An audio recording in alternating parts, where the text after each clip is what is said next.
नमस्कार, Manoj Tiwari talk show में आपका स्वागत है। आज मेरे साथ इलाहाबाद के शहर उत्तरी से विधायक हर्षवर्धन वाजपेयी जी हैं। हर्षवर्धन वाजपेयी जी का पुराना राजनीतिक घराना रहा है। इनकी दादी कुमारी राजेंद्र वाजपेयी जी, इनके पिताजी अशोक कुमार वाजपेयी जी, इनकी माता रंजना वाजपेयी जी, सभी लोग राजनीति में बहुत अच्छे मुकाम पर रहे हैं। आज आप जो है शहर उत्तरी से विधायक हैं भाजपा के। आइए हम आपसे परिचय करवाते हैं। विधायक जी, मेरे टॉक शो में आपका बहुत बहुत स्वागत है। आपके व्यूअर्स को मेरा नमस्कार। Thank you sir. सबसे पहले तो मेरा सवाल यही है कि आपका पुराना राजनीतिक घराना रहा है, परिवार से आपने राजनीति में क्या सीखा? देखिए, एक परिवार से राजनीति जब आप बचपन से देखते हैं तो डेफिनेटली उससे एक फायदा मिलता है कि आपका लर्निंग कर्व शैलो रहता है, बहुत स्टीप लर्निंग कर्व नहीं रहता। जो आदमी अचानक राजनीति में कूद पड़े, या सपोज करिए एक ऐसे राजनीतिक फैमिली का इंसान जो अब राजनीतिक क्षेत्र में जहाँ पे राजनीति हो रही है परिवार की, वहां पे ना रह रहा हो, कहीं लंदन में रह रहा हो, कहीं विदेश में रह रहा हो, या बोर्डिंग स्कूल में रह रहा हो, तो वो थोड़ा जब आता है और अचानक पारिवारिक दबाव में उसको राजनीति में आना पड़ता है तो उससे दो नुकसान होते हैं। एक, अचानक किसी का इंटरेस्ट आप किसी चीज में नहीं डेवलप कर पाएंगे। पारिवारिक दबाव में इंसान कुछ कर दे लेकिन उसका इंटरेस्ट नहीं डेवलप होगा। और जब आपका इंटरेस्ट किसी जॉब में नहीं होता है, आपका पत्रकारिता में फुल इंटरेस्ट नहीं होगा, तो आप आधे मन से करेंगे। उसी तरह नेता भी एक प्रोफेशन है। पहले समाज सेवा के लिए होता है, लेकिन आप किसी पद पे आ जाते हैं तो आपको तनख्वाह भी देती है सरकार, तो प्रोफेशन बन जाता है जब तनख्वाह मिलती है। तो अगर आपका इंटरेस्ट नहीं है तो आप आधे मन से काम करेंगे।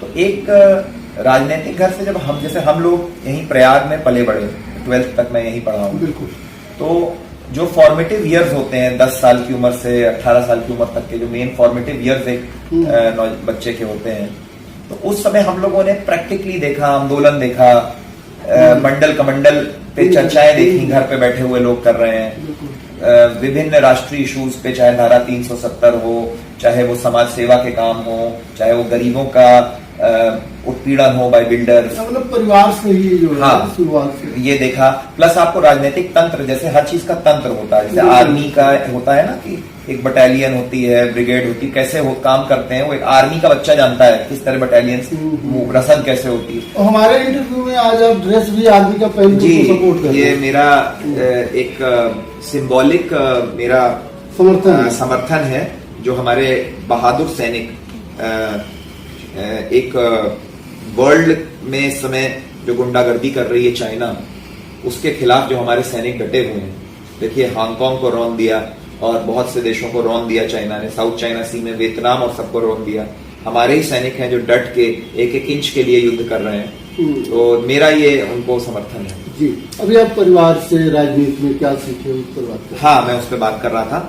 तो मेरा कहना है कि एक बचपन से, एक तो मैंने आपको इंटरेस्ट वाली बात बताई, दूसरी बात यह है कि आपको पॉलिटिक्स में सिस्टम, एक संगठन कैसे काम करता है, एक राजनीतिक दल, एक चुनावी अभियान में जो आपकी चुनावी जो दस्ता होता है, चाहे वो प्रचार हो, चाहे वो आरओ सिस्टम कैसे काम करता है, वोटिंग कैसे होती है, काउंटिंग कैसे होती है, ये उसके लिए कैसे तैयारियां की जाती हैं बूथ लेवल पे, मोहल्ले लेवल पे, गली लेवल पे।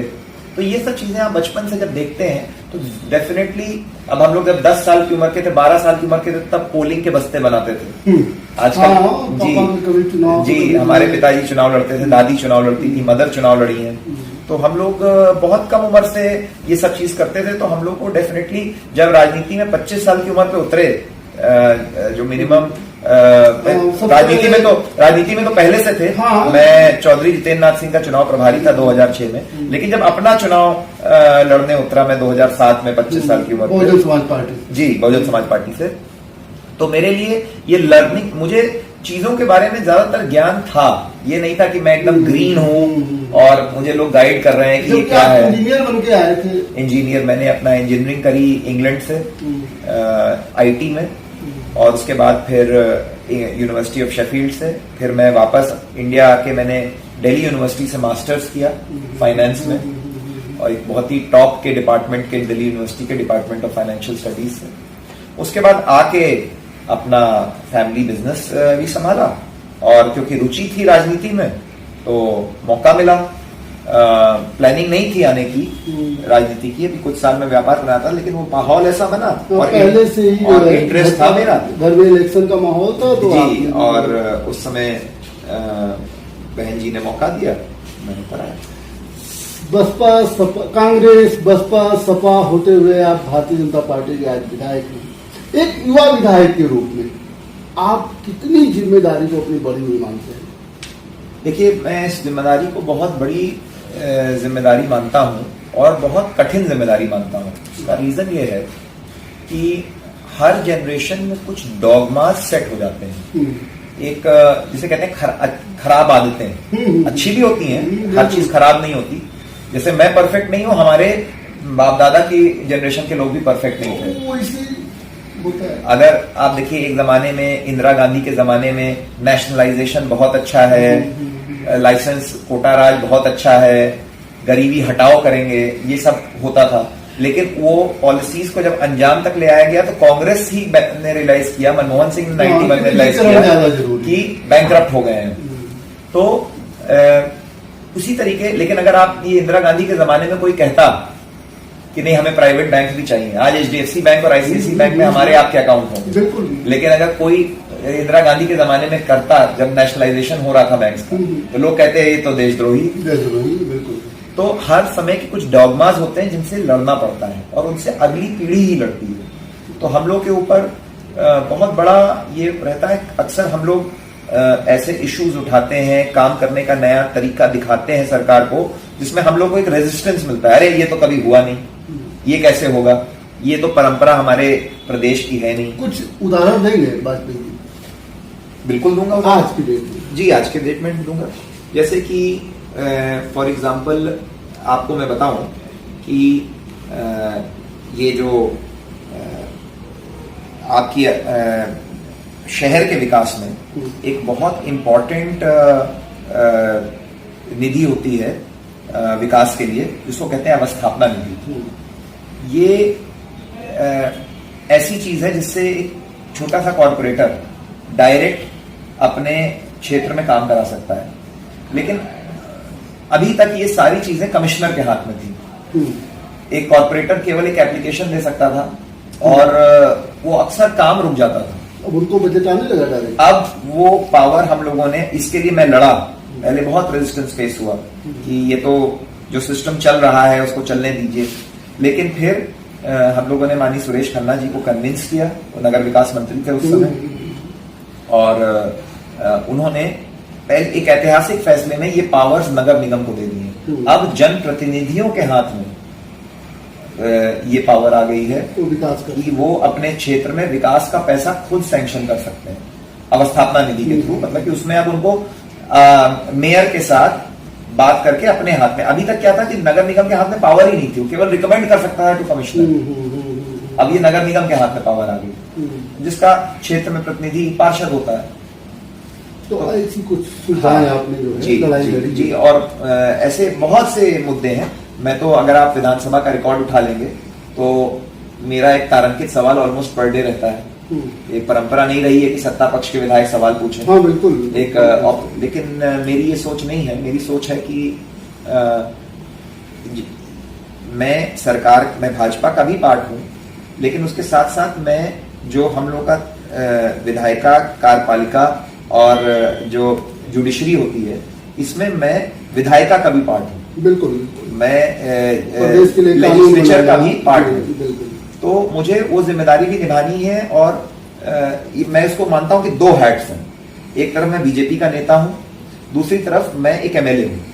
और जब मैं एमएलए हूं तो मैं उस सम्मानित जो चेंबर है विधानसभा, उसमें मुझे सरकार के सामने अच्छी अच्छी बातें रखनी चाहिए। अगर हमको भगवान के आशीर्वाद से, माँ बाप के आशीर्वाद से अच्छी तालीम मिली है विश्व के टॉप के कॉलेजेस में, तो इकोनॉमिक्स के बारे में, विकास के बारे में, पॉलिसी मैटर्स के बारे में, सोशल इश्यूज के बारे में मुझे अपनी राय रखनी चाहिए। और मैं ये कहूंगा कि हमारी सरकार बहुत पॉजिटिव माइंडेड है और बहुत अच्छे अच्छे काम किए गए हैं। मैंने मुस्लिम मैटर्स में जब सरकार में उठाया कि कब्रिस्तान कब्जा हो रहे हैं, तो मुस्लिम मैटर्स पे भी टास्क फोर्स बनाई गई कि कब्रिस्तानों को कब्जा होने नहीं देना है। तो जो एक छवि बनी हुई है कि बीजेपी मुस्लिम्स के लिए नहीं करती, मैंने सवाल उठाया और उस पर कार्रवाई हुई। ये आपकी पर्सनल छवि तो अच्छा, आपकी पर्सनल छवि पर ही बात कर रहे थे। अक्सर खबरें आती हैं कि विधायक वाजपेयी जी, हर्षवर्धन वाजपेयी जी पुलिस अधिकारियों से उलझते हुए नजर आते हैं और उधर 2-3 बार ऐसा हुआ। ये व्यक्तिगत कारणों से आप उलझ जाते हैं या फिर कोई सार्वजनिक या जनता का हित होता है उसमें? देखिए, मैं कभी भी व्यक्तिगत कारण से किसी भी अधिकारी से नहीं आज तक भिड़ा 15-20 साल पॉलिटिक्स में, क्योंकि मेरा बड़ा क्लीन काम है। मैं आपको बता दूं, मेरा अपना व्यापार है और सारा व्यापार एक नंबर का है। कोई हमारे कैश ट्रांजैक्शंस नहीं है कि हमारे कोई ऑडिट कर दे। और नोटबंदी हुई तो मेरे जेब में शायद 2-3 हजार रुपए की नोट रही हो, उसके अलावा मेरे पास कोई कैश नहीं था, सारा पैसा बैंक में था और मेरे कंपनी। तो मुझे कोई चिंता नहीं है कोई ऑडिट हो जाए मेरा, कौन सा मेरे ऊपर सीएजी छोड़ दी जाए, विजिलेंस छोड़ दी जाए। तो इसलिए मैं अधिकारियों से लोहा ले लेता हूँ। और लोहा लेने का कारण कभी भी अपना काम या अपना टेंडर पेंडर ये सब नहीं रहा। मैं हमेशा किसी उसूल के पॉइंट पे मेरी झड़प हुई है। हाँ, मैं इस बात को मानता हूं, भय बिन होए न प्रीत। और भय दिखाते हैं। और अगर अधिकारी आउट ऑफ कंट्रोल हैं, अगर अधिकारी अपनी मर्यादाओं को पार कर रहे हैं, अपनी जिम्मेदारियों को नहीं निभा रहे हैं, तो जरूर एक नेता को उन्हें डांटना चाहिए। बहुत से आपके, मैंने ये बात और भी मीडिया के साथियों से कही है, उन्होंने इसको बढ़ा चढ़ा के दिखाया। देखिए, विधायक जी खुल के कह रहे हैं कि हम तो डांटेंगे। अगर किसी को बुरा लगता है, हो सकता है कुछ नेता हो कि आपको बस चिट्ठी लिख देनी चाहिए किसी को, तो ये तो अपनी जिम्मेदारी किसी और के कंधे पे रखना चाहिए। कल मैं वोट मांगने जाऊंगा जनता से, तो जनता भी मुझसे कहेगी कि आप अमित शाह जी से कहिए चिट्ठी लिख दें। अगर जनता ने मुझे चुना है तो मेरी जिम्मेदारी है कि कोई अधिकारी बेलगाम है तो उनको डांटना भी चाहिए, और अगर वो और ज्यादा तब भी नहीं सुनेंगे तो फिर सरकार के माध्यम से उनके ऊपर कार्रवाई भी करवाई जाएगी। कहने का मतलब कि किसी भी व्यक्ति का काम अंतिम निर्णय तक पूरा होना चाहिए। अंतिम निर्णय तक, अगर वो उचित काम है। हाँ, उचित ही। अगर मैंने कभी भी कोई इलीगल काम के लिए सिफारिश नहीं करी। लीगल काम में कभी कभी कुछ अधिकारियों में फीलिंग आ जाती है कि हम डेमोक्रेसी में नहीं रहते, हम चाइना में रहते हैं और हम अधिकारियों के ऊपर कोई ओवरसाइट नहीं है। अरे ऐसे बेलगाम अधिकारी हैं प्रयागराज में, ऐसे बेलगाम अधिकारी हर सरकार में है, पूरे देश में है, चाहे वो कांग्रेस रूल स्टेट्स हो चाहे बीजेपी रूल स्टेट्स। देखिए, जो आईएएस होते हैं, जो आईपीएस होते हैं, ये कोई सरकार से नहीं जुड़े होते, इनकी मानसिकता कोई सरकार से नहीं होती। इनको बेसिकली ट्रेनिंग दी जाती है कि आपको स्टोन वॉल करना है पॉलिटिशियंस को, और हमारा काम है इन लोग के ऊपर ओवरसाइट रखना। हमारा काम है देखना कि अधिकारी बेलगाम ना हो, करप्ट ना हो, जनता का शोषण ना करें। और वो काम हमारा, जिस तरह हमारा काम लॉ पास करना है, उसी तरीके हम लोग का, विधायकों का काम है अधिकारियों के ऊपर ओवरसाइट रखना। बिल्कुल। विधायक जी, आप तो एक विधायक हैं और नैतिक रूप से भी आप बहुत नैतिक बातें भी कर रहे हैं। नैतिक रूप से शराब पीना जो है वो हानिकारक होता है। समाज में कोई किसी को एडवाइस नहीं करता है कि कोई दारू पिए, और ना तो अपने परिवार के लोगों को करता है, ना तो दूसरों के लोगों को करता है। एक खबर यही भी आई थी कि जब शराब की दुकानें खुली तो आप उसका सपोर्ट करने लगे, यहाँ तक कि आपने कोर्ट को भी निर्देश दे दिया कि कोर्ट को कोई आदेश नहीं जारी करना चाहिए। ऐसा क्यों नेताजी, क्या वजह है? नहीं, ये बात को आउट ऑफ कंटेक्स्ट लिया गया है। मैंने जनरल बात कही थी, जो बात मैं फिर कहूंगा कि हम लोग एक फ्री कंट्री में रहते हैं जी। हमारी कंट्री में मॉरल पुलिसिंग नहीं होनी चाहिए। जिस उसूलों पे बाबा साहब भीमराव अंबेडकर और राजेंद्र प्रसाद और जवाहरलाल नेहरू और सरदार पटेल और जो मेरे खुद के पूर्वज, मेरी दादी के नाना पंडित रविशंकर शुक्ला जी, जो पहले मुख्यमंत्री थे मध्य प्रदेश के, उन्होंने, वो भी कॉन्स्टिट्यूएंट असेंबली के मेंबर थे, मेरी दादी के नाना थे। तो जिन उसूलों पे इस देश को आजाद किया गया था वो बड़े प्रोग्रेसिव उसूल थे। उसमें से एक उसूल ये भी था कि हमारे देश में फ्रीडम ऑफ चॉइस होगी, और उस फ्रीडम ऑफ चॉइस के तहत हम लोग उस तरीके की मॉरल पुलिसिंग नहीं करेंगे जिस तरीके की हम लोग अफगानिस्तान में, या किसी शरिया लॉ वाली कंट्री में होता है कि पेड़ से बांध के केनिंग हो रही है और चौराहे पे गला काट दिया गया, जैसे कस्टम ऑफेंसेस में सऊदी अरेबिया में गर्दन काट देते हैं। बिल्कुल, हाथ काट देते हैं हर साल इंडियंस के साथ तो बहुत कम करते हैं, पर हर साल 200-400 पाकिस्तानियों का गला सर काट दिया जाता है, क्योंकि पाकिस्तानी भारी मात्रा में इन्वॉल्व है ड्रग ट्रैफिकिंग में। तो वहां चौराहे पे बच्चों के सामने उनका गर्दन काट दिया जाता है। वीडियोस भी हैं, आपने देखे हैं। तो मेरे हिसाब से इस तरीके की मॉरल पुलिसिंग हम लोग को नहीं करनी चाहिए। हम लोगों को वैलेंटाइन डे पे अगर कपल्स पार्क में बैठे हैं तो लोग अपने ऊपर जिम्मेदारी ले लेते हैं कि हम जाएंगे उनको डंडा मार के ज्यादा तो आपकी पार्टी के जुड़े संगठन के लोग करते हैं, आरएसएस, बजरंग दल, यही लोग तो करते हैं। ये मॉरल पुलिसिंग करने वाले वो लोग होते हैं जो अपने आप को किसी संगठन, देखिए याद रखिए, मैं अगर बोल दूं अभी कि राम मंदिर नहीं बनना चाहिए, मैं बीजेपी का विधायक जरूर हूं, लेकिन अगर मैं बोलता हूं कि राम मंदिर नहीं बनना चाहिए तो वो मेरी व्यू नहीं हो जाएगी, वो मेरी पार्टी की व्यू नहीं हो जाएगी। हाँ। सब जानते हैं कि बीजेपी ही ने इस लड़ाई को लड़ा है। तो कोई अगर मैं बोल दूं तो क्या वो बीजेपी की व्यू बन जाएगी? तो अगर कोई बजरंग दल का आदमी जाके इस तरह का मॉरल पुलिसिंग किया है तो इसका मतलब ये नहीं कि हमारे बजरंग दल भी एक बहुत बड़ा संगठन है, उसमें भी चेन ऑफ कमांड है, काशी प्रांत है, सारी बिल्कुल। तो उसको संगठन से नहीं आदेश आया है। ये ओवर जेलस लोग कभी कभी करते हैं, उसमें सब पार्टी के लोग हैं, अक्सर इसमें जनप्रतिनिधि लोग भी घुस जाते हैं वोट अपना बढ़ाने के लिए। चलिए हम लोग दूसरे कंटेंट पे बात करते हैं। एक और है जो विवादित रहा, लोगों में बड़ी तीखी प्रतिक्रिया आई, अखबारों में खबरें भी आई। जुआ खेलना एक सामाजिक बुराई है, कोई नहीं चाहेगा कि किसी घर के परिवार का व्यक्ति जुआ खेले, लेकिन कैसीनो को वैध करने की बात आपने कही थी नेताजी, ये किस परिप्रेक्ष्य में कहा था और कहां तक उचित है? देखिए, अगेन मैं ये बात कहूंगा कि हर पीढ़ी को कुछ चीजों को इन द फेस देखना पड़ता है और जो पुरानी एजम्पशंस चले आ रहे हैं उनको चैलेंज करना पड़ता है।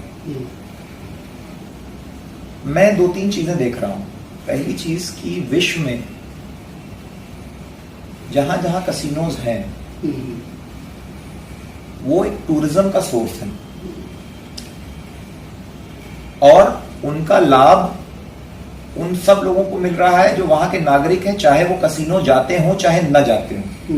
एक उदाहरण आप ले लें कि लैस वेगस जो दुनिया का सबसे बड़ा कसिनो का केंद्र है अमेरिका में निवादा प्रदेश है, और वहां पे लैस वेगस रेगिस्तान में बसा हुआ एक गांव है, एक सड़क है जिसपे कसिनोज हैं और 2 जिलों को के लोग उसमें बेसिकली एम्प्लॉयड हैं। अमेरिका में जिलों को काउंटी कहते हैं।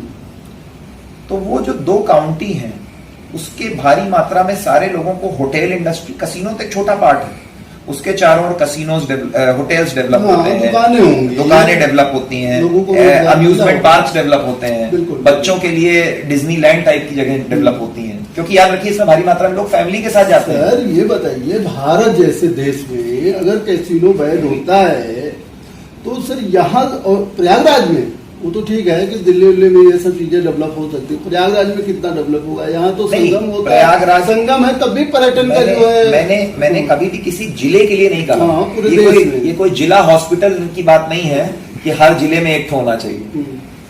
ये मैंने ये कहा था कि हमें कुछ टूरिस्ट हॉटस्पॉट, जैसे दुबई अपने आप को डेवलप कर रहा है, मैकाओ डेवलप कर रहा है, हमें कुछ टूरिस्ट स्पॉट्स डेवलप करने चाहिए। उससे जैसे कि मैं फिर से उस एग्जांपल पे आऊं, लास वेगस एक ऐसा प्रदेश है, लेकिन निवाडा जो प्रदेश है वहां पे एक चीज समझ लें, आपके व्यूअर्स को नॉलेज के लिए बता दूं कि जैसे इनकम टैक्स हमारे यहाँ नेशनल सब्जेक्ट है, कॉन्स्टिट्यूशन में यूनियन लिस्ट में है। अमेरिका के कॉन्स्टिट्यूशन के शेड्यूल्स में जो इनकम टैक्स है वो स्टेट लिस्ट में आता है। यहाँ भी है, कुछ टैक्स स्टेट लेती है, कुछ टैक्स नहीं, इनकम टैक्स की मैं बात कर रहा हूं। इनकम टैक्स सेंट्रल लिस्ट में, इसमें कोई डाउट नहीं, बिल्कुल वो कॉन्करेंट लिस्ट में भी नहीं। तो उस स्टेट में जो इनकम टैक्स है वो आपको बता दें कि उस प्रदेश में इनकम टैक्स नहीं लगता भारी हिस्से में, क्योंकि इतना रेवेन्यू आ जाता है फ्रॉम जीएसटी, जो हम जीएसटी सेल टैक्स लगता है, हम उसको कॉमन में यहाँ की भाषा में जीएसटी कहते हैं, क्योंकि यहाँ के लोग उसको जीएसटी के रूप में समझेंगे। बिल्कुल। तो ये उसको जैसे इकोनॉमिक्स की भाषा में इनडायरेक्ट टैक्सेशन कहते हैं, वो इतना आ जाता है कि वहां पे जो लोग गैम्बलिंग नहीं भी करते उनके ऊपर टैक्सेशन नहीं है, तो उनको भी लाभ मिला। दूसरी बात याद रखिए कि मैं हमेशा ये कहता हूं कि कोई भी चीज अगर 2 नंबर में हो रही है, उसको अगर 1 नंबर में आप करेंगे तो आप उसकी मॉनिटरिंग बेटर कर सकते हैं। आपके देश में भारी मात्रा में बेटिंग चल रही है इस पे, प्रीमियर लीग पे, हाँ, ठीक है। भारी मात्रा में लोग यहां से जाते हैं नेपाल, और मेरे क्षेत्र के कितने लोग ने मुझसे कहा कि अब आपने गोरखपुर की फ्लाइट ऑन कर दी है, अब हम लोग यहां से प्रयाग से जाएंगे गोरखपुर और वहां से जाएंगे नेपाल, वहां से आईपीएल पर जो है बोला। मैं आपसे पूछना चाहता हूं, बिहार में आपने अल्कोहल बैन कर दी।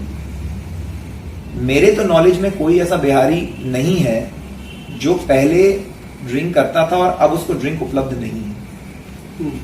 नुकसान किसका हुआ? बिहार गवर्नमेंट का, जो टैक्सेशन नहीं आया। फायदा किसका हुआ? यूपी के वो सारे जिले जो बॉर्डर पे थे, अवैध काम करते हैं। अवैध नहीं काम करते हैं, लोग आते हैं परचेज कर रहे हैं, उनके चेहरे पे लिखा है क्या? कोई आया शॉप पे परचेज करने, तो यूपी गवर्नमेंट ने उसमें अवैध क्या किया? उसमें वो तो जेल भी है, अगर कोई वो तो बिहार गवर्नमेंट का काम है ना, वो तो लोग रिस्क ले रहे हैं, तस्करी हो रही है। बिल्कुल वही वर्ल्ड का एक्सपीरियंस रहा है वैसा। प्रोहिबिशन, आप कभी, आपके व्यूअर्स को मैं कहूंगा गूगल पे सर्च कर लीजिएगा, यूएस एरा ऑफ प्रोहिबिशन, इसको टाइप करके गूगल में इसके बारे में पढ़िएगा, विकिपीडिया में पढ़िएगा। अमेरिका में एक बार ये ट्राई किया गया इन दी 1920s, प्रोहिबिशन, अमेरिका में शराब को बैन कर दिया गया। उसका रिजल्ट क्या हुआ? कनाडा से नकली शराब बन के मैक्सिको से वो आती थी अमेरिका में, और मेक्सिको से और क्यूबा से, और एक माफिया का तंत्र बन गया पूरे अमेरिका में, जिनको अमेरिकन शब्द यूज करते थे बूटलेगर्स। शराब को कहते थे मूनशाइन, कोड वर्ड था, और जो करते थे काम उनको कहते थे बूटलेगर्स। और वो पूरा अमेरिका में शराब इलीगली फैलाते थे। फिर क्या हुआ? ये पहला स्टेज था। उसके बाद उनके एरिया डिफाइन हो गए, ये गैंग यहां काम करेगा, ये गैंग यहां काम करेगा। फिर उसमें गैंग वॉर शुरू हो गई, और आप टाइप करिएगा अगेन गूगल में, वैलेंटाइन डे मैसेकर। जब एक बहुत बड़ा शिकागो में मैसेकर हुआ था और एक गैंग ने दूसरे गैंग को पूरा भून डाला था मशीन गन से, तो अमेरिका में बहुत साल चला। फिर इतना बड़ा प्रकोप हो गया, एल कैपोन नाम का एक माफिया इतना बड़ा हो गया उसमें, आज तक 1920 से 2020 आ गया, 100 साल हो गए हैं। आज तक दुनिया के किसी भी देश में अगर कोई माफिया बहुत बड़ा हो जाता है तो उसको दाऊद ऑफ कनाडा नहीं कहा जाता, उसको दाऊद ऑफ साउथ अफ्रीका नहीं कहा जाता, उसको कहा जाता है L Capone, L Capone of Russia, L Capone of Ukraine, क्योंकि वो माफिया डॉन का नाम ही हो गया, वो जो नकली शराब का सबसे बड़ा बॉस था। तो मेरा कहने का मतलब है, ये एक ऐसी चीज है जो जब कंट्रोल नहीं हो पाती तो इलीगल हो जाती। तो मेरा कहने का मतलब ये है कि हम लोग इसको जब लीगल करेंगे इन चीजों को, तो वो कंट्रोल, जो आज माफिया कर रहे हैं वो गवर्नमेंट कंट्रोल बिजनेसमैन करेंगे, वो टैक्सेशन जमा करेंगे, वो क्लीन काम करेंगे। हाँ, लेकिन आम आदमी को जो उसका नुकसान होगा उससे भी आम आदमी को देखिए, अगेन मैं ये बात कहता हूं कि हर चीज में एक्सट्रीम को मत देखिए। एक उदाहरण देता हूं, आपके परिचित में भी 10 आदमी होंगे जो 10 आदमी नहीं 100 आदमी होंगे जो शराब पीते होंगे। बिल्कुल। उसमें से कितने लोग हैं जिनका लिवर सिरोसिस हो गई ओवर ड्रिंकिंग से? शायद एक हो, हाँ, या शायद वो भी ना हो, 2-4 कभी कभी आपको केसेस मिलते होंगे। हम 1-2% लोग जो बीमार हैं, जो एडिक्ट हैं, उनकी बात है, उनको उदाहरण लेके पूरी क्लास को कहना, पूरी क्लास को जनरलाइज नहीं करना चाहिए। इसी तरीके ये कहना कि कैसीनो खोलेंगे तो रिक्शे वाला अपने बीवी का गहना बेच देगा। हाँ, लॉटरी के समय तो किया ही था लोगों ने। आप ये बताइए, आप कसीनो छोड़ दीजिए, मैं आप कान्हा श्याम तो कसीनो नहीं है, होटल है। हाँ, उसमें भी रिक्शा वाला नहीं जाता है। रिक्शा जाने की हिम्मत है, वो मार्बल की स्टेयर्स पे तो उसी लेवल के उसका भी आत्मसम्मान है, उस रिक्शे वाले का आत्मसम्मान है। वो खुद कहता है कि मैं ऐसी जगह क्यों जहां मेरा आर्थिक स्लग नहीं है। ये जो कसीनोज होते हैं, दे आर बिग प्रोजेक्ट्स, ये छोटी छोटी हॉलिया नहीं है। ये छोटा स्वरूप नहीं आने का डर रहेगा। छोटा स्वरूप का वो तो सरकार के हाथ में है ना, दुनिया में कहीं छोटा स्वरूप नहीं दिया जाता। कसीनोज को कहीं पे दुनिया में, आप मैकाओ चले जाइए, कभी भी कसीनोज को मॉडल शॉप के रूप में मोहल्ले मोहल्ले में नहीं खोला जाता है। ये बिग प्रोजेक्ट्स होते हैं। चलिए विधायक जी, $multi-billion प्रोजेक्ट, ये आपका ऐसा प्रोजेक्ट है, इस पर सरकार गौर करे तो आप सुझाव देते रहेंगे। जब सांसद बनेंगे तो और बढ़िया सुझाव दे पाएंगे, क्योंकि पूरे देश लेवल की बात है जी। अभी विधायक हर्षवर्धन वाजपेयी जी से बात होती रहेगी, छोटी सी ब्रेक का।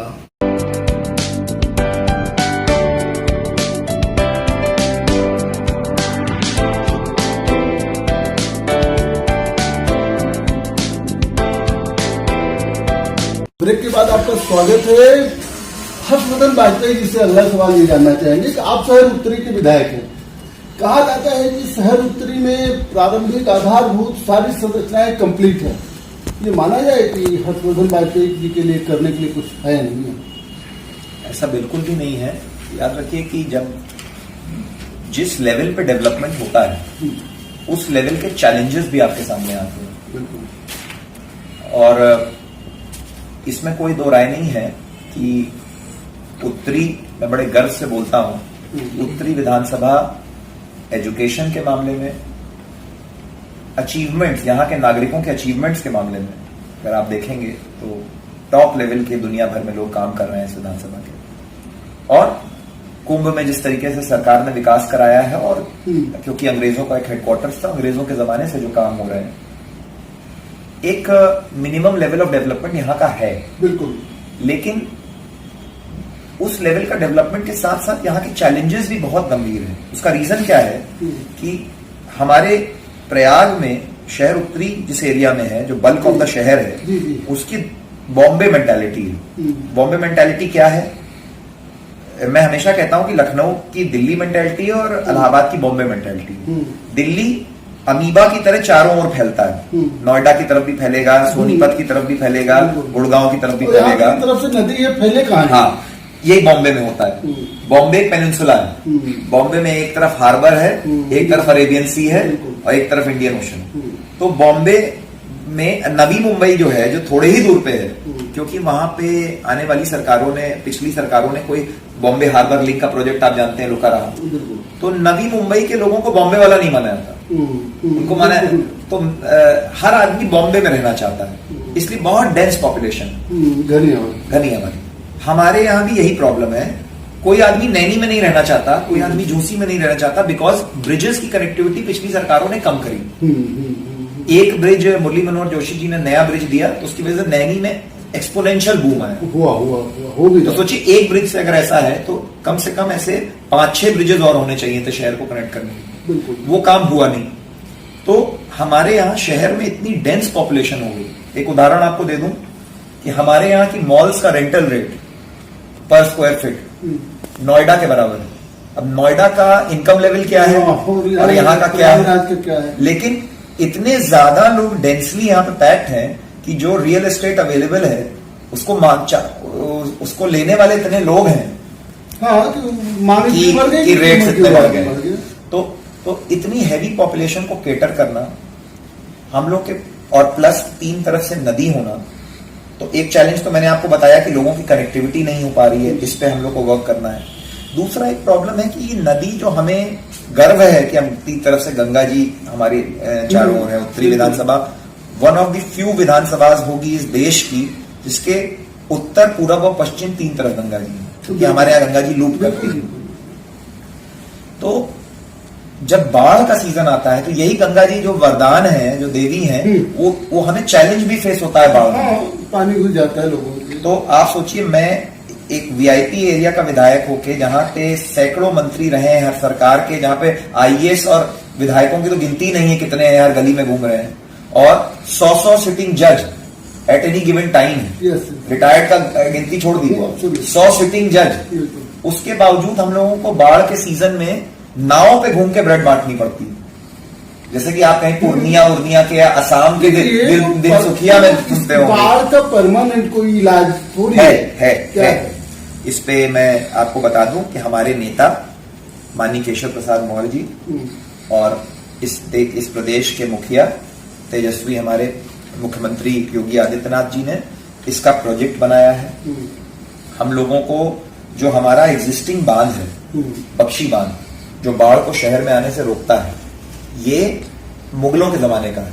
मतलब कि मुगलों के जमाने से 16th सेंचुरी के बाद ये अंग्रेजों के टाइम को इंक्लूड करते हुए जो हमारी आजादी के बाद के अभी तक ईयर्स हैं, इस पे कोई नया बांध नहीं बना है। और पॉपुलेशन तो कितनी बढ़ गई, बांध के बाद कितने मोहल्ले बस गए। तो और हम लोगों ने कोई भी इंफ्रास्ट्रक्चर उसके लिए नहीं बनाया। तो इस सरकार में हम लोगों ने राइट्स को भी हायर किया है उसके लिए, प्रोजेक्ट बनाने के लिए। सिंचाई विभाग उसमें प्रोजेक्ट बना रहा है कि हम लोग जो नया हम लोग का जो ये है एसटीपी बना हुआ है छोटा बखाड़ा में, वहां से लेके एक हॉर्स शू शेप में एक नया बांध का निर्माण करेंगे। उससे कब तक होगा? क्योंकि 3.5 साल में हमने बहुत काम किए हैं। इस 3.5 साल में आपको मैं बता दूं कि इस 3.5 साल में हमने इतनी बड़ी काम किया है जो मेरा चुनावी वादा था और जो कोई कर नहीं पाया। वो है, अभी एक क्वेश्चन है। हाँ, आप सर अगले सवाल पर आइए। हाँ, इधर जो है यूपी सरकार ने ढेर सारे ब्रिज बनवाए, बहुत ढेर सारे ओवर ब्रिज बने। आपके शहर उत्तरी में एक बक्सी बाग पर जहां मंडी लगती है, फिर उसके बगल में जो है वो छोटा बघाड़ा में, फिर उसके बगल में जो IRT, फिर उसके बगल स्काउट गाइड का जो है क्रॉसिंग, ये इतनी क्रॉसिंग है जहां ओवर ब्रिज की सख्त जरूरत है। आपके सांसद भी हैं, आपके सारे विधायक भी हैं। हर्षवर्धन वाजपेयी इसके लिए क्या उपाय कर रहे हैं या करने वाले? देखिए, उत्तरी विधानसभा में घंटों जाम तीन जगहों पे 3 क्रॉसिंग्स को का समाधान हम लोगों ने इस 3 साल में कर दिया है। केवल मैं उत्तरी की बात कर रहा हूं, मैं पूरे जिले की बात नहीं कर रहा हूं। मैं उत्तरी की बात कर रहा हूं। मेरी विधानसभा में एक शुरू करते हैं मोतीलाल नेहरू इंजीनियरिंग कॉलेज का आरओबी, जो शिवकुटी, गोविंदपुर, सलोरी, कैलाशपुरी क्षेत्र, इस पूरे एरिया को कवर करता है। वो हम लोगों ने बनवाया। दूसरा, आप जॉर्ज टाउन के लोगों को अगर चौक जाना था, भारी मात्रा में आप जो जॉनसनगंज मंडी है, यहां पे जो दवा के व्यापारी हैं, ये सब उत्तरी के रहने वाले, और यहां से वो जाते हैं उत्तरी के बॉर्डर पे रामबाग फ्लाईओवर, वो मेडिकल चौराहे से आपको हम लोगों ने ये बहुत बड़ा बॉटल नेक था, इसको किया। जाम से शहर को मुक्ति मिल गई। नहीं, ये ब्रिजेस हैं जो बनाए गए। और तीसरा, उत्तरी में हमारे हाईकोर्ट के पास से एक नहीं, अक्सर मैं देखता हूं कि लोग कहते हैं कि एक ब्रिज बनाया, लेकिन वहां पे 2 ब्रिज बनाए। टंकी से हाईकोर्ट रेलवे स्टेशन जाने के लिए भी बनाया गया और हाईकोर्ट की भीड़ को भी करने के लिए। तो 4 ब्रिजेस हम लोगों ने बनाए हैं। ये जिसमें से 4 में से अगर हाईकोर्ट को छोड़ दें, जो हाईकोर्ट वाला ब्रिज ट्रैफिक के जाम को पार करने के लिए, तो बाकी 3 रेलवे के फाटक को ही पार करने के लिए बनाया गया है। सर, मेरा शहर उत्तरी के 3 क्रॉसिंग पर मैंने बात किया। एक बक्सी बाग जो बहुत, अब आपने बहुत अच्छी बात उठाई। बक्सी बाग के बगल जो है छोटा बगाड़ा। मैं आपका सवाल मुझे याद है, मैं आपको धन्यवाद दूंगा कि आपने ये सवाल उठाया, क्योंकि जिसे कहते हैं, एक शब्द यूज करें हम लोग पॉलिटिक्स में यूज करते हैं, पेट प्रोजेक्ट। तो मेरा ये बड़ा पेट प्रोजेक्ट था, ये जो एरिया आप बता रहे हैं। इस एरिया में याद रखिए कि सबसे ज्यादा रिक्वायरमेंट 2 फ्लाईओवर्स की है। एक जो आपने IRT कहा था, जी। IRT पे 2 रेलवे क्रॉसिंग्स हैं। एक आगे बढ़ के स्काउट गाइड के बगल में। हाँ, ठीक है। एक को कहते हैं 81A, एक को कहते हैं 81B, जिसको देसी भाषा यहाँ की पब्लिक की भाषा में एक को कहते हैं IRT की क्रॉसिंग, एक को कहते हैं गल्ला बाजार की क्रॉसिंग। बिल्कुल बिल्कुल बिल्कुल, है ना? हाँ। तो आपको जान के खुशी होगी कि आर्मी से खुद नेगोशिएट करके, आर्मी से NOC लेना, उसके बाद प्रोजेक्ट बनवाना, प्रोजेक्ट के बाद प्रोजेक्ट का ब्रिज कॉर्पोरेशन से सैंक्शन लेना, ये सारे काम माननीय केशव प्रसाद मौर्य जी के नेतृत्व में हो गए हैं। और अभी 4 दिन पहले माननीय केशव प्रसाद मौर्य जी, जिनके विभाग, याद रखिए, वो केवल डिप्टी CM नहीं है कि उनको किसी को कहना है, वो उनका ही विभाग है जो बनाएगा, वो अपने विभाग के मंत्री के रूप में बोला हूं।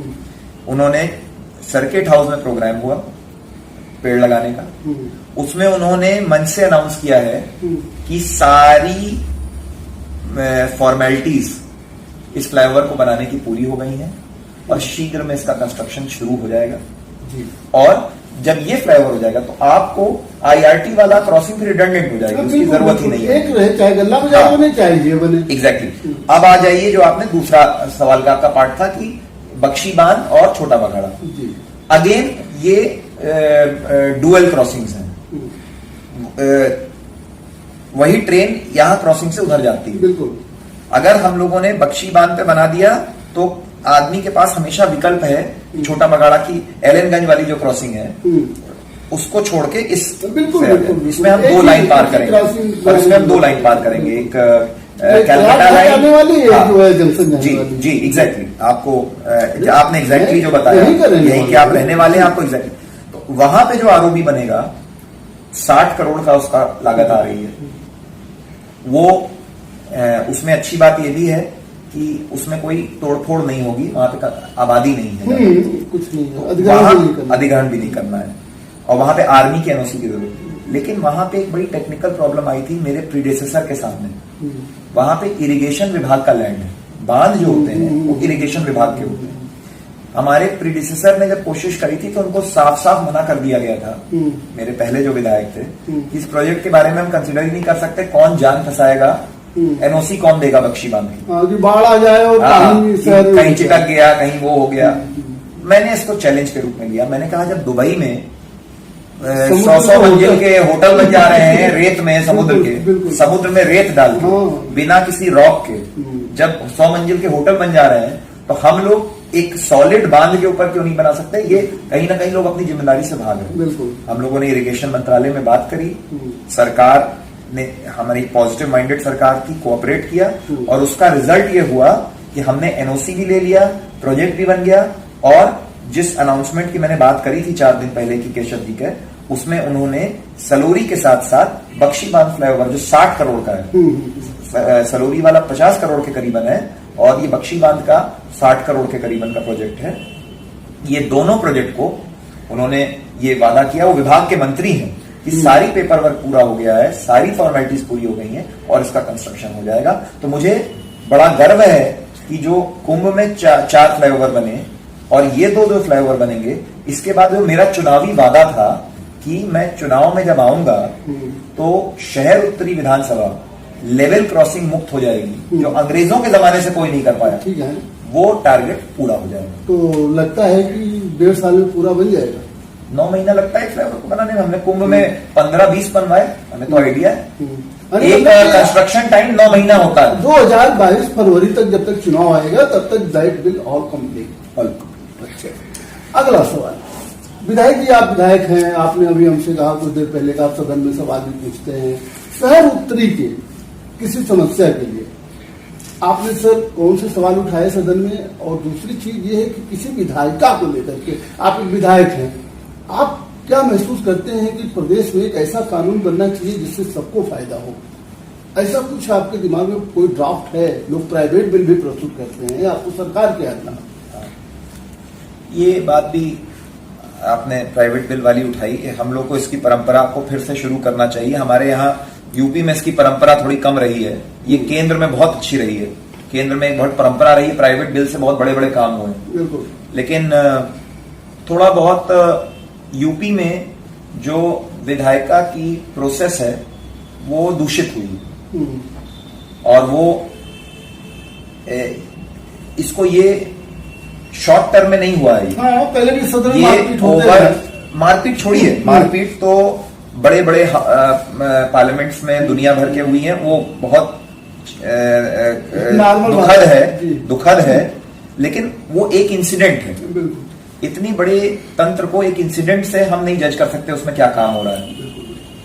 मैं सिस्टम की बात कर रहा हूं, जब लड़ाई नहीं हो रही होती, जब एकदम शांतिपूर्वक काम हो रहा होता है, तो उस जैसे विधानसभा को 90 दिन चलना चाहिए, रूल में जो ग्रीन बुक है विधानसभा की, आपके व्यूअर्स को मैं बताना चाहता हूं कि 3 सत्रों में, मॉनसून सत्र और शीतकालीन सत्र और बजट सत्र, इन 3 सत्र में 90 डेज की रिकमेंडेशन है।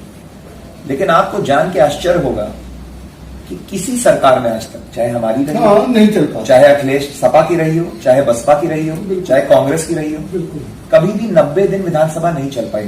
90 दिन छोड़िए, 50 दिन नहीं चल पाई। उसी के लिए तो तमाम समितियां बनती हैं कि जो उसको पास करती है, समितियां बनती हैं। अच्छा, इसके रिजल्ट ये हो गया है कि मोर एंड मोर जो गवर्नमेंट्स रही हैं, वो विधायिका को अब नजरअंदाज करके ऑर्डिनेंस के रूप से या कंट्रोवर्शियल बिल्स को हम लोग पारित करवा ही लेंगे, या मेजॉरिटेरियन फीलिंग, जैसे कि आपको बताएं कि अमेरिका में हम जो सिस्टम है उसमें जो एग्जीक्यूटिव है वो सदन का हिस्सा नहीं होता। कांग्रेस जो है, जो विधायिका है, वो और जो प्रेसिडेंट होता है वो दोनों अलग हैं, अलग इंस्टीट्यूशन है, वो एक हिस्सा नहीं है। अक्सर ऐसा होता है, पिछले 20-25 साल में मैं तो देख रहा हूं कि अक्सर जो प्रेसिडेंट है उसके विपक्ष का वो मेजॉरिटी रहती है, उसको कन्विंस करना पड़ता है, उसको मनाना पड़ता है। और जब अपनी मेजॉरिटी रहती भी है तो एक परंपरा रही है कि इशू के मुताबिक विधायक लोग वोट देते हैं। बिल्कुल। हमारे यहाँ कल्चर ये हो गया है कि जिसकी मेजॉरिटी है उसके सब विधायक बिना सोचे समझे, स्पीकर ने कहा क्या है, क्या स्पीकर ने कहा कि क्या आप इसके पक्ष में हैं, तो सत्ता पक्ष के लोगों ने यस कह दिया। अगर आपने विधानसभा कवर किया हो तो ऐसे होता है। उसमें से अक्सर आप विधायकों से अगर पूछेंगे कि क्या आपको पता है बिल में लिखा क्या है, तो 90% आपको बताएंगे कि हमने बिल पढ़ा नहीं। उसमें से 10% आपको हो सकता है 50% ऐसे भी उनको पता भी नहीं कि बिल का नाम क्या है, क्योंकि इसमें विधायक की गलती नहीं है। गलती कहां से शुरू हुई? सपोज करिए आप टीवी पे हैं, आप किसी चैनल का पार्ट हैं और आप बनाते हैं वीडियोस, वो कभी नहीं आता है, आपके चैनल उसको कभी प्रमोट नहीं करता। तो एक हद के बाद आप में फीलिंग आ जाएगी, नहीं यार क्या फायदा बनाने का, क्या सही बात है, जब कोई किसी को चलाना नहीं है, किसी को देखना नहीं। विधायकों के मन में एक हताशा है, हर सरकार में, कोई इसी सरकार की बात नहीं है। बताया ना मैंने, ये इमारत को बहुत दिन से इसकी नींव पे चिप अवे किया गया है। हम लोगों ने एक ऐसा सिस्टम बना दिया है जिसमें मंत्रिमंडल आईएएस अधिकारियों के थ्रू पूरा प्रदेश चला रहा है। ये हमेशा होता रहा, हमेशा होता रहा, ब्यूरोक्रेसी हमेशा आ गई। ये पर्पस नहीं था हमारे संविधान को बनाने का। हमारे संविधान में विधायिका का काम केवल हाँ करना नहीं था, उसको विचार करना। हमारे विधायिका का पर्पस ये नहीं था कि जो बिल होता है उसको विधायक के पिजन होल में रखा जाता है कि विधायक पढ़ेगा और फिर अमेंडमेंट लाने की बात करेगा या उसमें मोशन टू चेंज लाएगा। इतनी हताशा हो गई कि कई विधायक को बिल पढ़ा रह जाता है, उसकी वोटिंग भी हो जाती है, बिल नहीं निकालते। और कई बार तो ये हुआ है, जिसकी मुझे बड़ी नाराजगी भी मैंने व्यक्त करी है, कि बिल पास हो गया, बिल अभी पिजन होल में आया नहीं। ये सिचुएशन हो जाती, क्योंकि कहीं ना कहीं बिल रखने वालों के मन में भी आ गया है कि विधायक पढ़ेंगे, वो दोनों तरफ से हो गया। विधायक को लगता है ये कार्रवाई मतलब कि एकदम बेकार हो गई, मतलब कि वो रबर स्टैंप हो गया, मतलब कि विधानसभा रबर स्टैंप हो गया। ये एक बहुत नेगेटिव डेवलपमेंट है, जिसको आपको लगता है कि इसी वजह से लोग वोट नहीं देना चाहते हैं कि विधायक का मतलब क्या रहेगा, लोग काम नहीं करते हैं। और इसका वोट नहीं दे रहे हैं, ये तो एक बात होगी, तो मैटर ऑफ चॉइस है। इसका एक रिजल्ट ये हो रहा है कि अधिकारी लोगों से बदतमीजी कर देता है, नेताओं की बात भी नहीं सुन पाते, नेताओं की बात नहीं सुन पाते। और नेता तो चलिए अपने लिए नहीं कहता ना, एंड रिजल्ट में सफर कौन करता है? जनता गई डीएम के ऑफिस, डीएम ने कहा नहीं अभी टाइम नहीं है मेरे पास। एसडीएम के यहाँ गई, जमीन कब्जा हो रही है, एसडीएम ने कहा मैं तो अभी बैठा ही नहीं हूं। दरोगा के यहाँ गई, दरोगा जी गायब।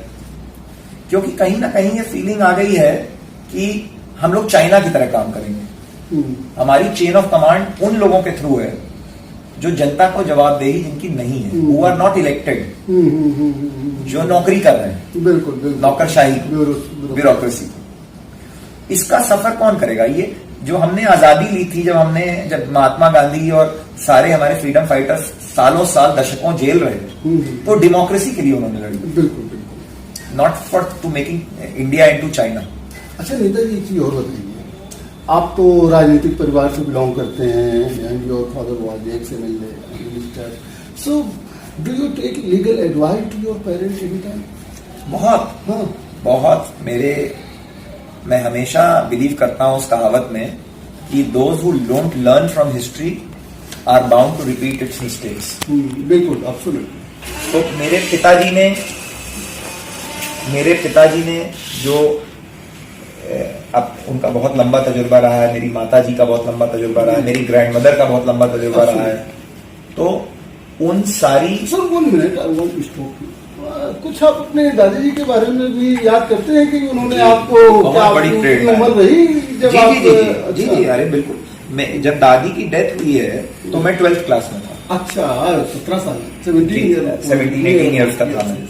तो इसलिए मुझे पूरा अच्छी तरीके से याद है। गर्मी की छुट्टियों में तो हम लोग की सारी गर्मियों की छुट्टी 6 अशोक रोड में बीती, जो one of the biggest minister bungalows जो दिल्ली के हैं, दिल्ली की सबसे वीआईपी रोड पे, कालिदास मार्ग इक्विवेलेंट जो है दिल्ली का, अशोक रोड, उसमें जीवन भर जो हम लोग का समर वेकेशन सारी वहीं पे बीती हैं। तो दादी से बहुत कुछ हम लोग को सीखने को मिला। उनका कंपैशन फॉर कि जो अंतिम पायदान पे है उसके लिए हमें काम करना है। कैसी कैसी जगहों पे, अंडमान आइलैंड्स में, जहां पे सोचता भी नहीं था कोई वाजपेयी सरनेम भी कभी सुना होगा, वहां के आदिवासियों ने, अंडमान निकोबार आइलैंड्स के आदिवासियों ने मेरी दादी का नाम सुन के कहा, अरे हम लोग आज दुनिया देख ली आपकी दादी की वजह से। मेरे शौक लगा कि वो जब ट्राइबल अफेयर्स मिनिस्टर थी तो उन्होंने हम लोगों के प्रोडक्ट्स को दुनिया भर में उनकी एग्जीबिशंस करवाई, और उसकी वजह से हम लोग को दुनिया भर से ऑर्डर्स मिले, जिससे आज हमारी फिक्स्ड इनकम है और दुनिया देखने को मिल गया हम लोग। तो इतना गहरा उनका इन्फ्लुएंस है हम लोग के ऊपर। सोचिए, एक लेडी थी, हर आदमी को, जैसे लड़कों को शौक होता है गाड़ियां वाड़ियों का, लेडीज को ज्वेलरी का शौक होता है। मैंने दादी को जीवन भर खादी की साड़ी विदाउट एनी ज्वेलरी देख लिया, बिना किसी कहने के, जबकि सुहागन उनकी डेथ हुई। लेकिन उनमें एक सिंप्लिसिटी की, वो जो फ्रीडम फाइटर्स में था ना, खादी पहनेंगे, बिल्कुल, हाँ, उच्च विचार रहने चाहिए लेकिन सिंपल लिविंग रहनी चाहिए। वही वजह है कि खादी का मास्क आप बंटवा रहे। जी। एक डेफिनेटली मैं स्वदेशी मूवमेंट में बहुत विश्वास करता हूँ। विधायक जी, आपसे बात जारी रहेगी एक छोटे से ब्रेक के बाद।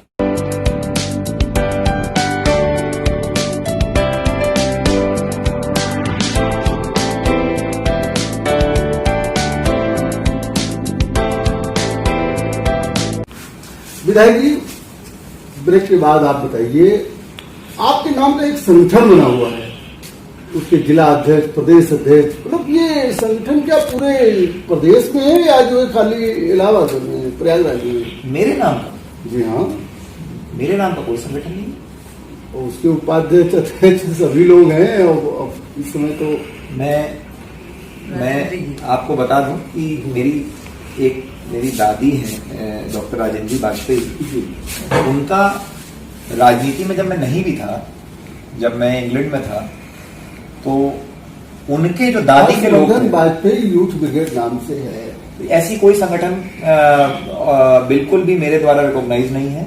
मैं इसको कहना चाहता हूं, मैं भारतीय जनता पार्टी के ही जो इकाइयां हैं उनके तहत काम करता हूं, और ऐसी कोई इंस्टीट्यूशन अगर बनी है, हो सकता है शुभचिंतक लोग बनाते हैं, लेकिन ऐसी कोई रजिस्टर्ड संगठन नहीं है, ये शुभचिंतकों ने अपनी कोई बना लिया हो, तो मैं आपके व्यूअर्स के माध्यम से भी उनसे कहना चाहूंगा कि इस संगठन को नहीं चलाना चाहिए।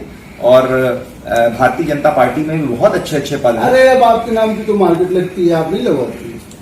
वो भी शुभचिंतक लोग लगवाते हैं, और वो टेम्पररी मार्केट है, दिवाली में लगती है। बिल्कुल, बिल्कुल। उसको मैंने हमेशा कभी भी नहीं कहा कि मेरे नाम से कुछ करो। कोई बात नहीं। नेताजी, एक बहुत इंपॉर्टेंट सवाल है, सबको इस सवाल के जवाब का इंतजार भी है।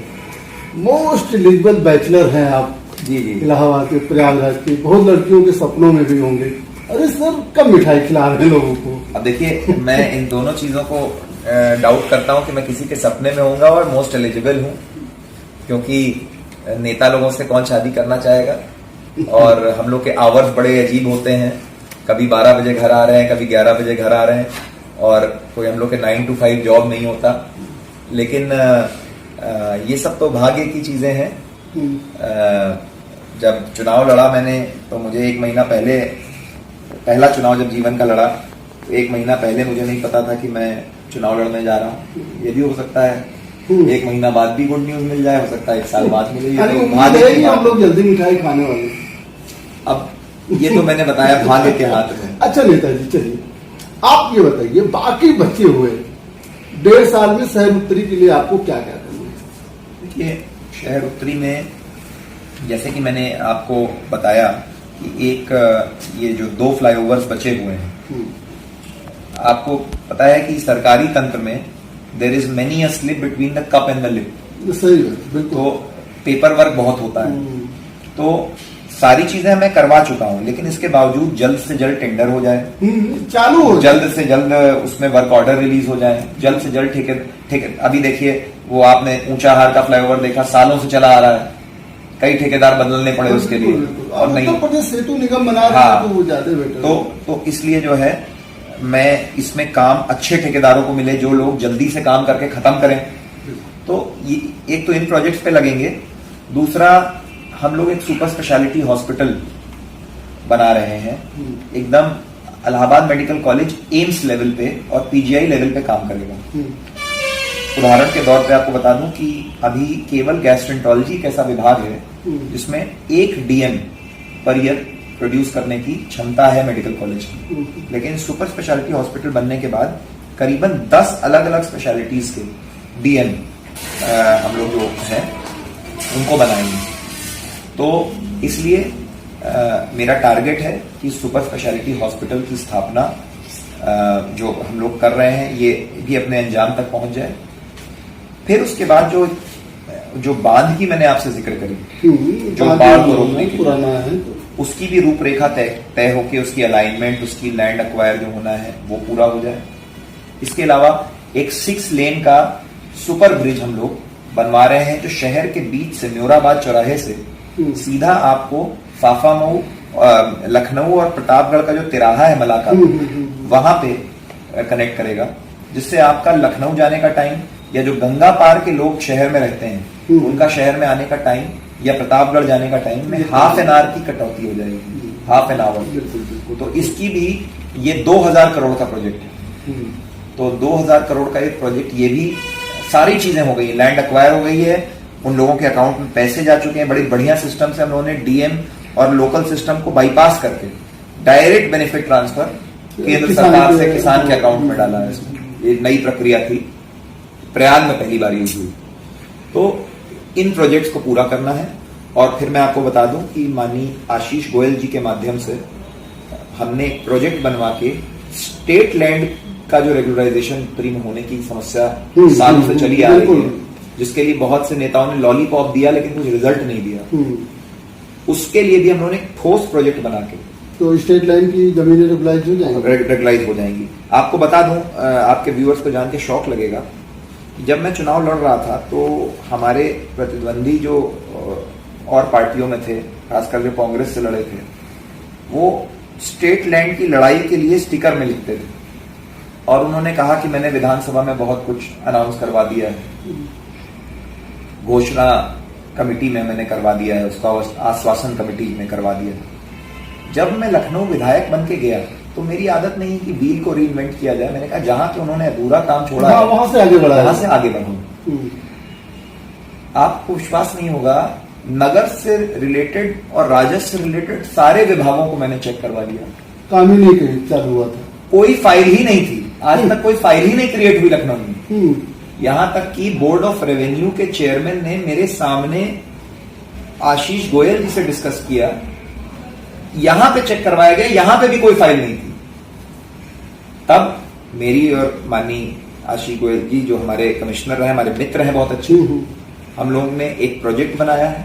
अब वो फाइल लखनऊ चली गई है और मुझे पूरा विश्वास है कि उसमें बहुत जल्दी एक बड़ा प्रोग्रेसिव पैकेज हम लोग देंगे, जिससे लोग जो स्टेट लैंड पे रहते हैं वो अपनी जमीन का स्वामित्व प्राप्त कर सकें।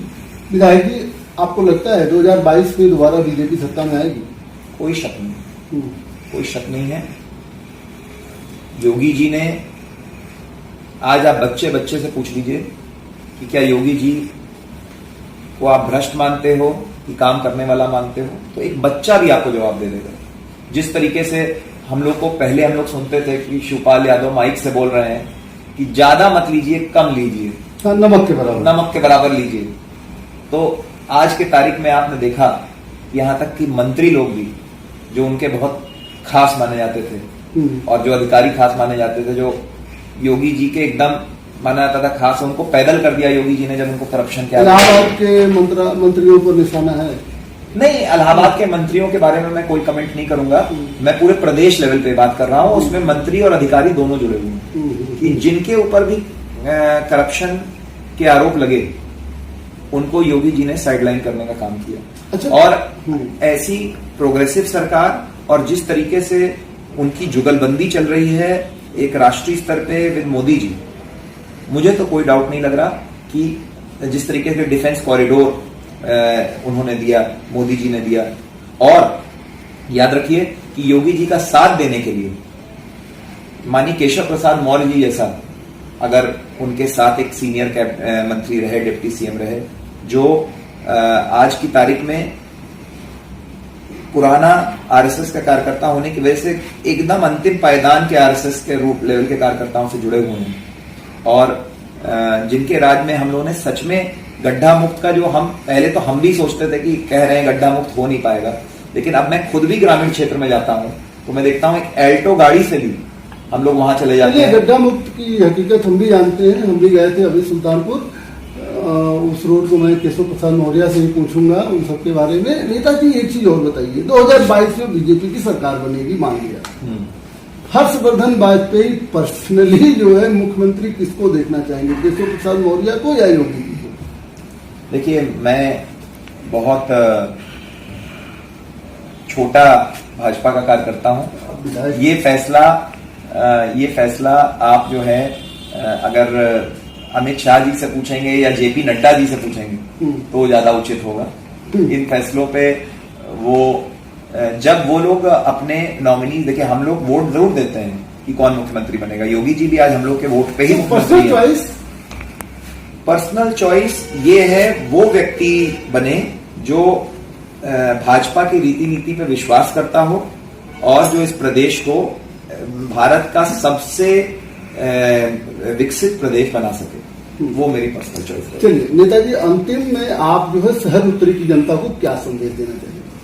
शहर उत्तरी की जनता को ये संदेश देना चाहेंगे कि आपसे पूरे प्रदेश को बहुत उम्मीद है। आप एलीट हैं, इस प्रदेश के सबसे पढ़े लिखे लोग हैं, सबसे जिम्मेदार लोग हैं।